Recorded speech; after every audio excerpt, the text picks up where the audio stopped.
taking it back to Whitney, though, they obviously picked her as the tenant because she was the clear option out of the ones that we met. So at what point after she moved in did you guys start to think that there was something going on here? I feel like it was for me when he started itching. Now, I didn't necessarily believe that it was like her out to get him like he believed, but I was kind of like, okay, you have sensitive skin and you have a new roommate and you didn't tell her not to use certain products. But then the way he confronted her, I was like, oh, okay. Yeah. There's a lot happening.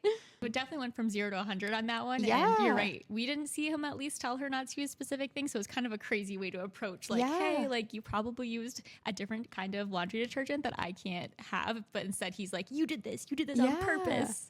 Yeah, I wouldn't have confronted anybody at work about cereal and my soap. Like, it's already done and over with. You can deal with that at home. Like, you already also solved the problems for the day. Yeah.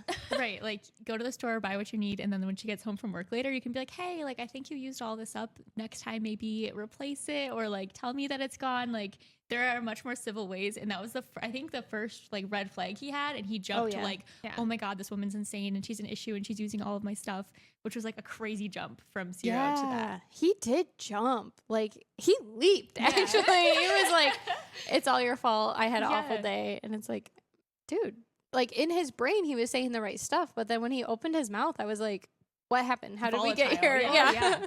Maybe part of it was that he was like attracted to this woman and like he felt like there was some like temptation there. And he was like, let me just like push her away as far as physically possible and like maybe get her to like move out. I don't know. I like to think that there's like some sort of good in that, but I don't know. I didn't really recognize it as such a big jump until like we're sitting here talking about it.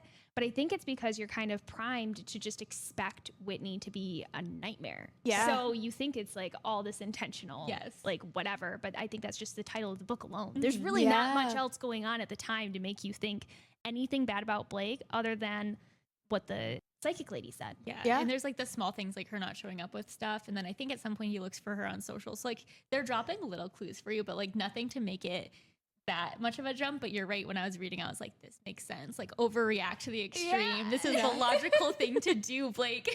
No, it just didn't seem like it's such a big leap, but it was huge.